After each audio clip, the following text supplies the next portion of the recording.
Order! Order! You are an incorrigible delinquent at times. Behave yourself, man!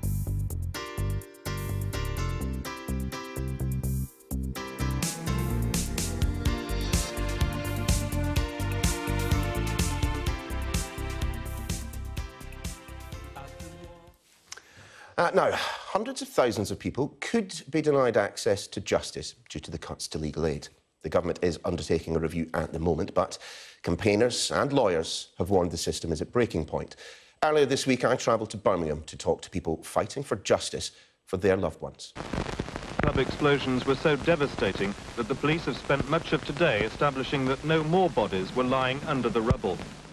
It was one of the most destructive and callous acts of terrorism the country has ever seen. 21 people lost their lives, over 180 were injured when bombs ripped through two Birmingham pubs. The finger of blame was quickly pointed at the IRA.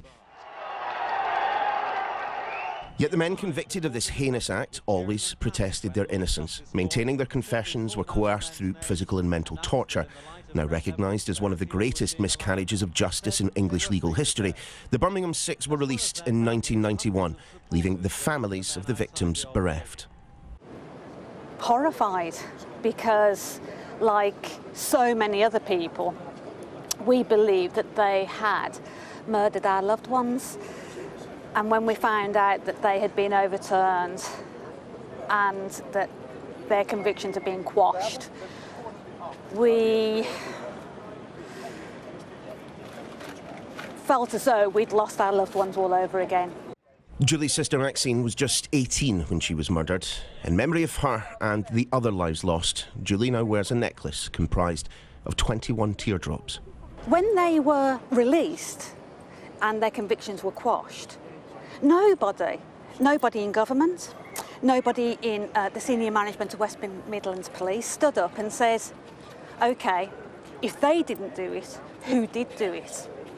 We need to investigate and look for the real murderers of this most heinous crime of England's history of the 20th century. And it continues to be the biggest unsolved mass murder of our history, even to date. And no one did that. And today, still no one is doing that.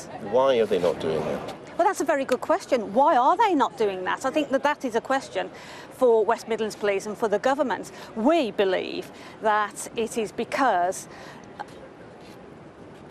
successive governments know that their predecessors' hands are dipped in blood.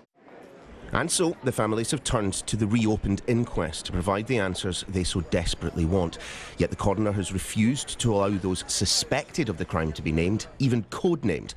And the legal aid agency is refusing to provide the money to allow them to challenge that decision in the courts.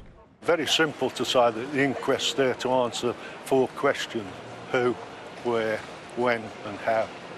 I can quite easily answer those and have been able to since that day. So we don't need, and I think all the families feel the same, we don't need an inquest which is going to be so narrow in scope that it leads us nowhere. Whilst hundreds of millions of pounds have been removed from the legal aid budget, the families see public money instead being found for inquests such as Hillsborough or Grenfell. The bombs went off nigh on 45 years ago, yet time cannot, in and of itself, give these families closure. The last of the 21 to die from his injuries, Jimmy Craig, was 34. His younger brother returned to the police force and carried with him on the beat the weight of that murder. I joined the Birmingham City Police in 1967 and left in '69. But in 1980, I come back into the West Midlands Police. I've done 25 years, you see. I retired in 2001. Now, I never said anything to them about what happened in '74. And I was posted to a police station, Digbeth, in the city centre, which petrified me, honestly. If I come out of there on my own, because you had to be on your own, you couldn't be paired up, I used to go on a multi-storey car park some nights up the road, and I'd stop there all night. And I dreaded, because one of them pubs reopened, you see. The Mulberry Bush never opened again, but the tavern in the town did. And I dreaded them sending me into that pub. Certainly, it's beyond debate that legal aid's funding has fallen dramatically in recent years. The 2012 Legal Aid Act significantly restricted the circumstances in which it can be awarded. So much so that in a third of all family cases there is no legal representation on either side. Even here at the Supreme Court, its president describes the cuts as a false economy. The problems with legal aid are myriad. It's no longer awarded in many benefits cases, as well as some divorce, custody, employment, immigration and housing hearings. The number of disabled people granted legal aid in welfare cases has plummeted from 30,000 in 2011-12 to just 308 in 2016-17. We think actually there could be more money put into the system and the taxpayer overall would be better off. There is a problem with the decision making as well. It's not so much that it's arbitrary. There are very clear rules as to when legal aid will be granted, but very often those rules are so tight that it's very difficult and many deserving cases don't get legal aid. The system of justice in this country is significantly imbalanced.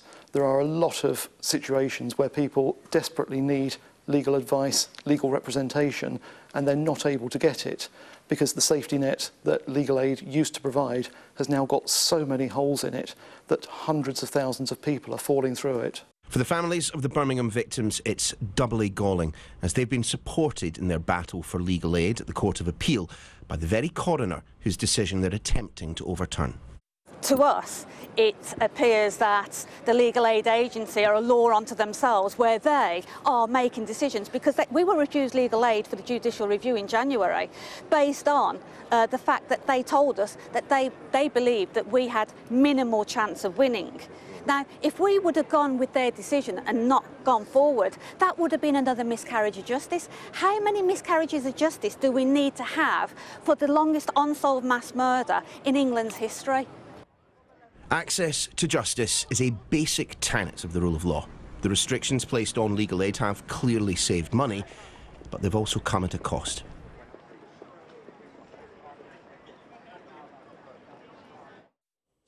Well, we'll, of course, approach the Ministry of Justice for a statement on this. We spent, they said, £1.6 billion on legal aid last year, just over a fifth of the Ministry of Justice budget, ensuring legal support is available for those who need it most. We must make sure legal aid is sustainable and fair, both for those who need it and the taxpayer who pays for it.